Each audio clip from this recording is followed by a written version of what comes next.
नमस्कार, भाग्यशेष वार्ता डिजिटल मीडियामध्ये आपलं सहर्ष स्वागत करत आहे। आज आमचे नांदेड प्रतिनिधी दीपक जोंधळे यांनी दिलेली अधिक माहिती अशी की आदिवासी मन्नेर वारलू समाजाच्या वतीने जागतिक आदिवासी दिन मोठ्या उत्साहात साजरा करण्यात आलेला आहे। आपण पाहू शकता या ठिकाणी आज जागतिक आदिवासी दिनानिमित्त नांदेड शहरातील बिरसा मुंडा चौक शहरातील क्रांतीसूर्य बिरसा मुंडा यांच्या प्रतिमेला मन्नेर वारलू समाजाचे राष्ट्रीय अध्यक्ष प्रवीण जेठेवाड यांच्या हस्ते पुष्पहार अर्पण करून जागतिक आदिवासी दिन साजरा करण्यात आला। यावेळी आमदार बालाजीराव कल्याणकर प्रमुख उपस्थिती होती।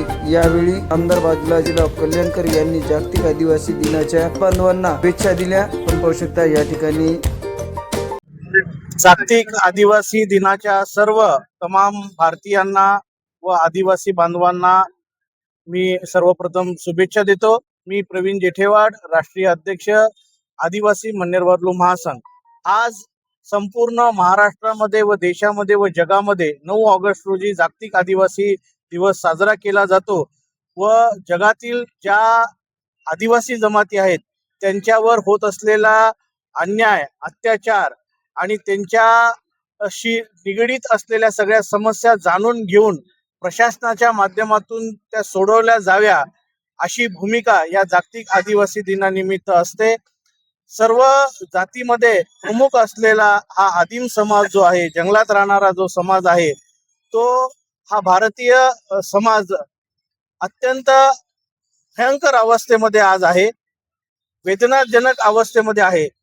नागरीकरणाच्या ज्या सुविधा झाल्या त्या शहरीकरणामध्ये बळकटी प्रमाणात विकासात्मकरित्या झाल्या, परंतु जल, जमीन, जंगलमध्ये कुठल्याही सुविधा कोणत्याही शासनकर्त्याच्या काळामध्ये मिळालेल्या नाहीयेत।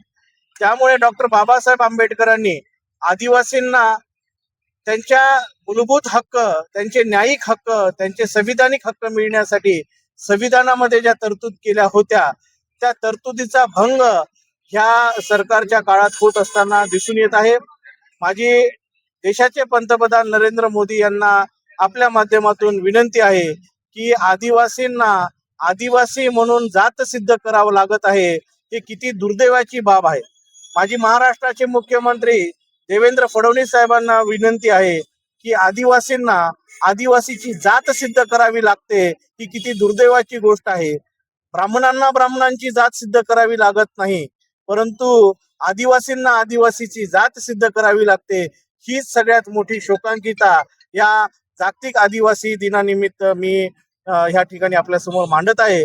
आणि जे विधेयक क्रमांक 61 15 दिवसापूर्वी महाराष्ट्राच्या विधिमंडळामध्ये जे विधेयक लागू झालं ते आदिवासींच्या विरुद्ध नाही, सर्वच आरक्षित जातीच्या विरुद्ध आहे। आणि हे विधेयक ज्या सरकारने आणलं त्यांना मी इतकंच म्हणतो की हे विधेयक डॉक्टर बाबासाहेब आंबेडकरांच्या विचारांना तिलांजली देणारं विधेयक तुम्ही संसदेमध्ये, विधानसभेत मांडलेलं आहे। ह्या विधेयकाचा दूरगामी परिणाम सर्वसामान्य लोकांवर होणार आहे।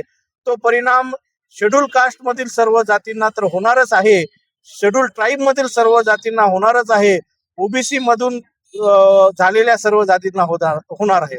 एकीकडे तुम्ही म्हणता आरक्षण जे आहे ते मिटलं पाहिजे, परंतु दुसरीकडे तुम्ही म्हणता की जात तुम्ही सिद्ध केली जात तुम्हाला सिद्ध करावी लागत आहे। सगळ्यात मोठा भ्रष्टाचार आपल्या माध्यमातून मी सांगतो की ह्या देशात जर सगळ्यात मोठा भ्रष्टाचार जर कुठं होत असेल तर जात पडताळणी समित्या माध्यमातून सगळ्यात मोठा भ्रष्टाचार देवेंद्र फडणवीस साहेब या ठिकाणी होत आहे। आणि तुमचे मंत्री आणि तुमचे आदिवासी विकास विभागाचे अधिकारी हे भ्रष्ट आहेत आणि जवळपास 150 कोटी रुपयापेक्षा जास्त उलाढाल दर महिन्याला आदिवासी विकास विभागातील जात वैधता प्रमाणपत्र समित्यामार्फत होत आहे। खरं म्हणजे मीडियाने हा प्रकार जे आहे ते दृष्टिक्षेपात आणणे, जनतेसमोर आणणे आणि मीडिया ट्रायल घेणे हे आवश्यक आहे। जात वैधता प्रमाणपत्र तपासणी करणाऱ्या जे अधिकारी आहेत ते अत्यंत भ्रष्ट आहेत, टोकाचे भ्रष्ट आहेत। उच्च न्यायालयाने सुद्धा त्यांच्यावर जे आहे ताशेरे ओढलेले असताना सुद्धा त्यांना जे आहे वाचवण्याचा प्रकार पहिल्यांदा या महाराष्ट्राच्या इतिहासात होत आहे। त्यामुळे भ्रष्ट अधिकारी कोण आहेत हे देवेंद्र फडणवीस साहेब तुम्ही ओळखा। तुम्हाला सुशासन जर स्वच्छ करायचं असेल तर आदिवासी विकास विभाग असो किंवा सामाजिक न्याय विकास विभाग असो, यामध्ये जे जातीचं प्रमाणपत्र दिल्यानंतर जात वैधता प्रमाणपत्र देताना जो भ्रष्टाचार होतो, तर एकेका मुलाला 10-10 लाख रुपये लाच मागितल्या जाते.